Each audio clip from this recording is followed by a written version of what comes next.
Hello and welcome to this episode of the Mind Explorations Irish Hypnotherapy Conference special. That's the second one we're running.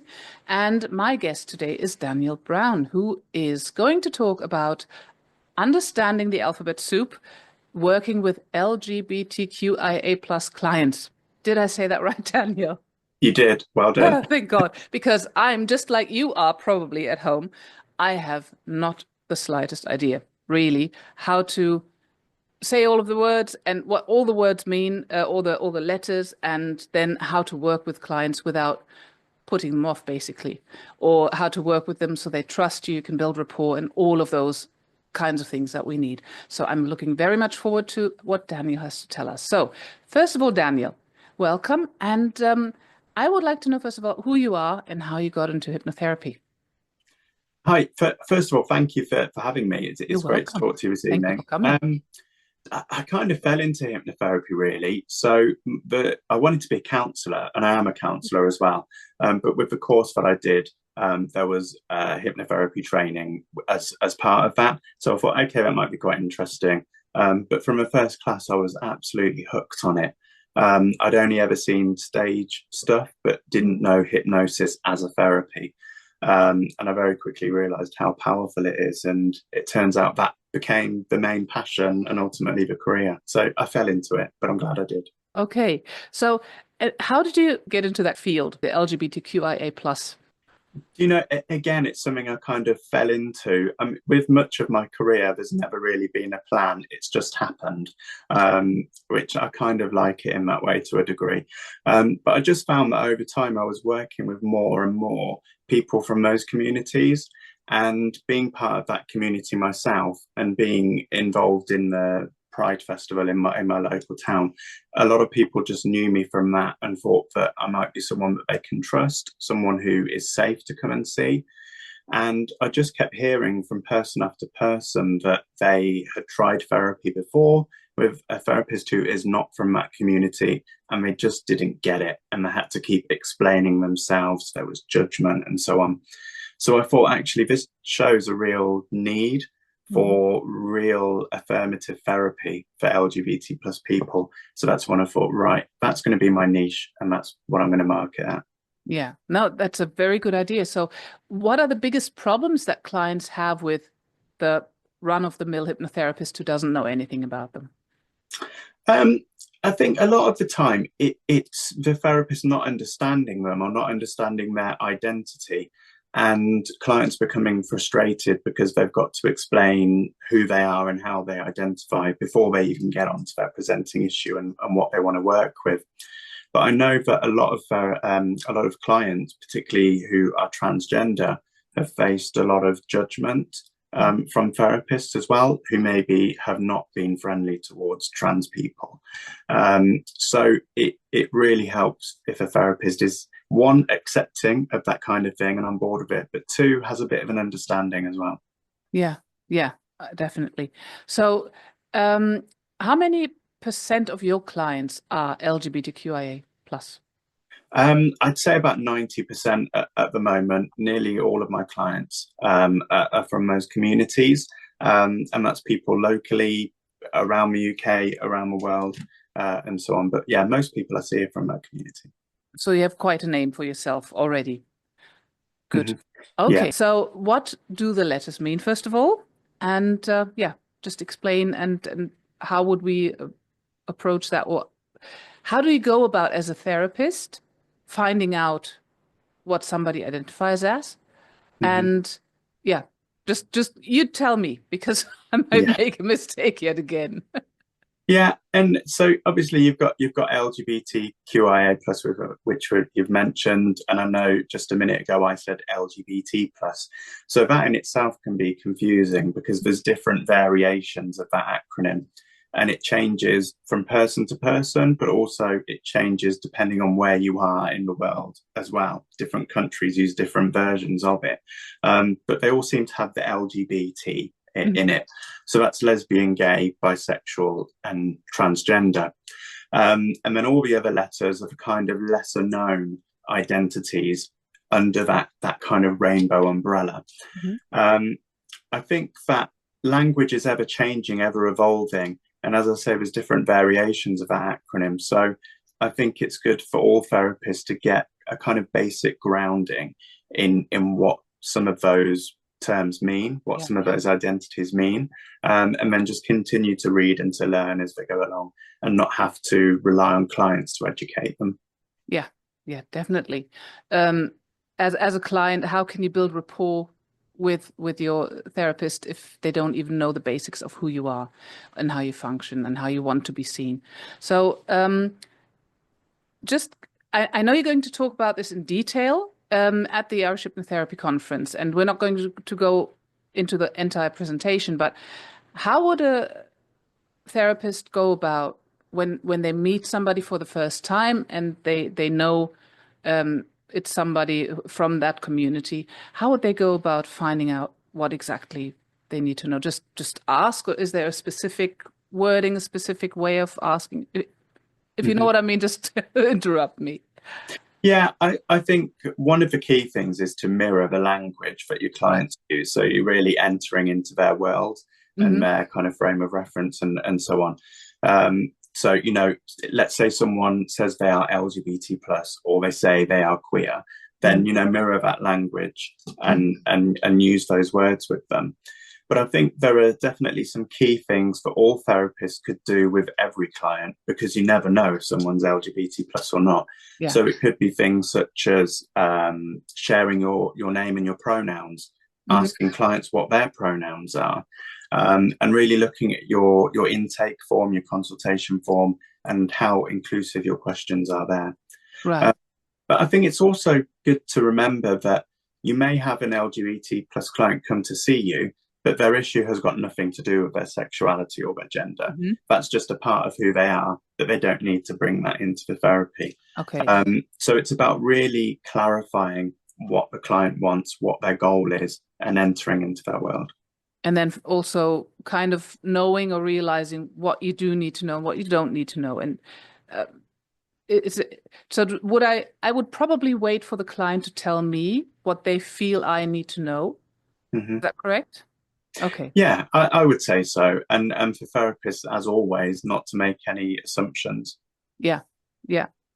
So I wouldn't ask, oh, so you say you're LGBTQIA plus, which one of those are you? You wouldn't say that, would you? I'm being on purpose, being a bit annoying there. Yeah, you wouldn't. And actually, a person might not just be one of those letters. They could be several of those letters, because they all mean different things. And some are related to sexual orientation, so who you're attracted to, and some are related to gender identity. So someone could be the L, a lesbian, but they also could be the T, transgender. No, it is a very complex subject, isn't it? It is kind of, I guess, on the surface or for an outsider looking in. But I think as you learn more about it, it starts to make more and more sense, I would say. Right. Yeah. So what does the plus stand for? I think I've seen that question a few times now. The plus is basically all of the other different identities that aren't in the letter part of the acronym. And there's over 300 different identities. We'd need a whole day, I think, to talk through all of that. But obviously that would be a very long acronym, all of those 300 letters. So the plus is kind of all encompassing of everything else. Wow, 300. Okay. And you said there were cultural differences between the US and the UK and several other countries. Do you find, I mean, I don't know, do you have any international clients as well? I do, yeah.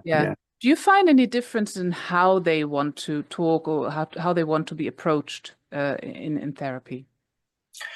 Yeah, there are certainly some cultural differences.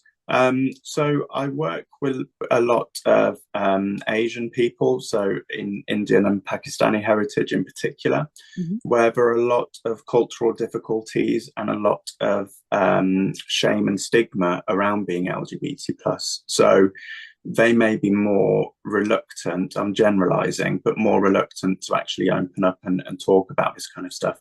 Whereas people who are in more liberal countries or liberal cultures are perhaps more open to discussing. So it requires a very different approach, I guess, as it does with non-LGBT plus people. You know, you tailor your approach to the person you're working with.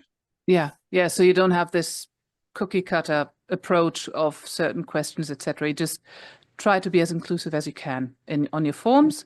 Then you stay open and wait for Hmm. whatever comes your way. Is that correct? Absolutely, and just make it very clear that you're running an inclusive service, that this is a safe space, Hmm. that they can open up to you. You know, you work in an affirmative way. You're not there to judge, and so on. Okay. And what would be the biggest mistakes working with a client like that? Like not on purpose. I mean, I have to say I'm very insecure. I wouldn't be working with anyone who's in that community, probably, likely, because I just not on purpose, but they wouldn't come to me because I just don't know. Is there any stigmas, any taboos that I'm not allowed to use, etc. Yeah, I think you make a good point there actually about working within the scope of your experience and your skills and not trying to wing it, Yeah. basically. You know, if you are not comfortable with an LGBT plus client, or if you don't fully understand their identity and how to work with them, then, you know, refer them on to someone else. But I can give you an example of my own personal therapy, actually, only a couple of years ago, where I was talking about a homophobic incident I'd experienced. And my therapist said to me, "Oh, I didn't know gay people even had homophobia these days. I thought we'd moved on from that." Oh, And I actually didn't see him after that because I thought he clearly doesn't have an understanding of the yeah. stuff that our communities are perhaps still going through. So I Mm, think that's a good example of something not, you know, what not to say.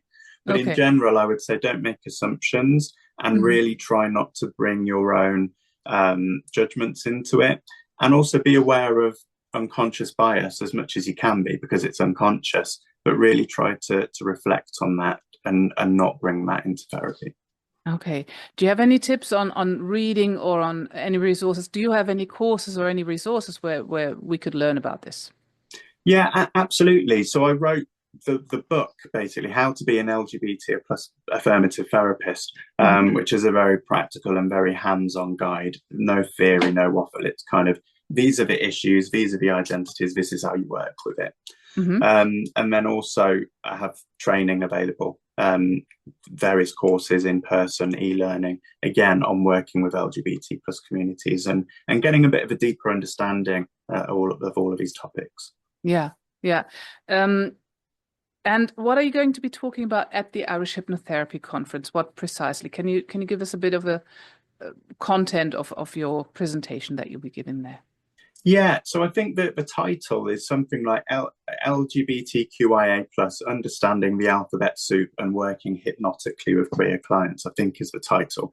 So basically, we're going to look at some of those identities and terminology Mhm. and really get a kind of deeper understanding of that and what it is and is not okay to say. Yeah. But then we'll go on to look at what kind of presenting issues you may see in an LGBT plus client and how you actually work with that in an affirmative way, Hmm. both in and out of hypnosis. So suggestions, wording, metaphors that you may be able to use in hypnosis, but Okay. also when you're doing your kind of conversation counseling based skills, you know, how you have those conversations as well.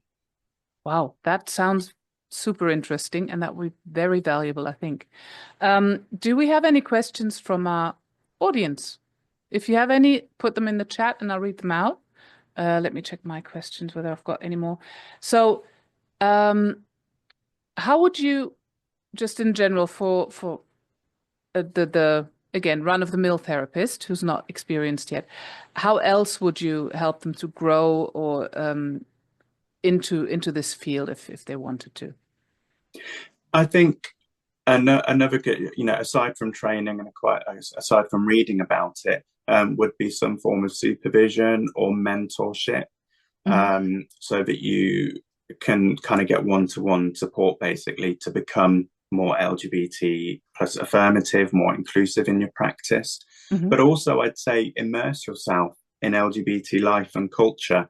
Go to LGBT venues, go to a Pride event, go and talk to the people in those communities, as you'll learn a lot from them. Yeah, certainly. Um, and someone's asking, how would you word your marketing if you wanted to make it clear that you are a safe and welcoming space for the LGBT plus community? So I'd keep it really simple and just say exactly that, actually. I work with and support LGBT plus people. Or you might want to put the pride flag, the rainbow flag, or there's a new one with the transgender colours on. Put that on your website, put that in your marketing. It's the little things that make the biggest difference in my experience. Mm-hmm. Okay, so you don't need to talk about it every day, but those symbols, they signify then this is, and those Definitely. little sentences. Yeah. Yeah, and most people probably won't realize or notice, but an LGBT plus person will see that and they'll think, oh, okay, actually, this is a person I could go and see if I need to. Wonderful. Oh, there's another good question. How do you handle situations where a client is still exploring their identity, but Mhm. feels conflicted about it? That's another question I had. Yeah, do you know, I've been working with someone just this afternoon who is experiencing exactly that. And it's important not to, I guess, sway your client either way. I think you need to be very neutral in that and not try and encourage or suggest that there might be one thing or another. Right. It's purely about exploration. And I guess making it clear to those clients as well that it doesn't matter what they are or how they identify, it's all okay. And it's more about their peace of mind and their own understanding than anything else. Yeah. Yeah. So what would be, as a kind of last question or thing, what would be your greatest wish for the future of LGBTQ and plus and therapy in general? So, my ultimate goal is to not need to do this work anymore because everyone is accepted. Everyone can just be who they are and be happy. But what I'd really like to see is hypnotherapy and counseling as well, training courses, the kind of core training, the qualifications to include sections and modules on working with LGBT plus clients or working with diversity and difference in some way. I think it really needs to be in the core training. And it's kind of my firm belief, really, that every therapist should be LGBT plus affirmative and be able to work with those communities. So that's my hope for the future. If I don't need to exist or do this work anymore, then I'll be happy. Okay, that's beautiful. And I did say the last question, but what would be a wish in a bigger space than therapy? Probably the same, just including Yeah, everything. everyone just being able to be who they are. I'd love to live in a world where people don't have to come out, they don't have to explain who they are. No assumptions are made that someone's going to have a girlfriend or a boyfriend because it really doesn't matter. And whoever you are, whoever you love, however you identify is all accepted. And I think that's what we as a human race should be aiming for, not just with LGBT plus, but with all types of people. Right, wonderful. I think that was it in questions already. So tell me about your course, that or your flagship course, if you want. What would that teach us?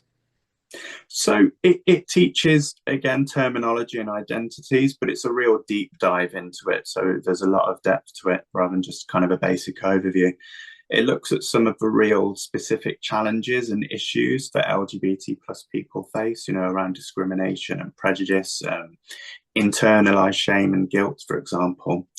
It also looks at social and legal equality around the world so that you have a bit of an understanding of what someone from a different culture or a different country may be experiencing compared to someone in a more progressive country, let's say. And it's about how you work with all of that, basically. So it's very hands-on, very practical, lots of group work, lots of discussion, and lots of reflection as well. Yeah, now sounds amazing. Okay. Oh, is this course online or in person, or is it live? Says ask someone. All of the above. So it can be live in-person training. There's also e-learning, which is videos and content on my website that you can access. So whatever way of learning works for you, there's an option for it. Yeah. Do you have any live or in-person trainings coming up anytime soon? Yes, I do. It's something in London. I'm on the spot now. I can't remember the dates. But on my website is where How? I've got everything basically. Okay, we'll put your website and the, of course, Irish Hypnotherapy Conference as well in the show notes, and the link to your book and the courses, either is in going to be in the website or we'll post them separately. So wonderful. So I'm looking forward to seeing you at the Irish Hypnotherapy Conference. Daniel, thank you for coming. And everyone who's watching this in the replay, I think you should come and you should be seeing Daniel's presentation. I will be there if I'm not speaking at the same time, because I'll be speaking there on tinnitus and how we can reframe tinnitus for better client outcomes. The Irish Hypnotherapy Conference is going to be on the 5th and 6th of April this year, 2025, in Dublin, in the Clayton Hotel Liffey Valley. And if you would like to come, there is still, I believe, early bird until the end of the month, and then they'll go up to full price. So book your tickets now. Flights are cheap as chips, so you should come and spend a wonderful weekend with us and learn and have lots of fun. Thank you very much, everyone, for coming, and have a lovely day. Bye bye.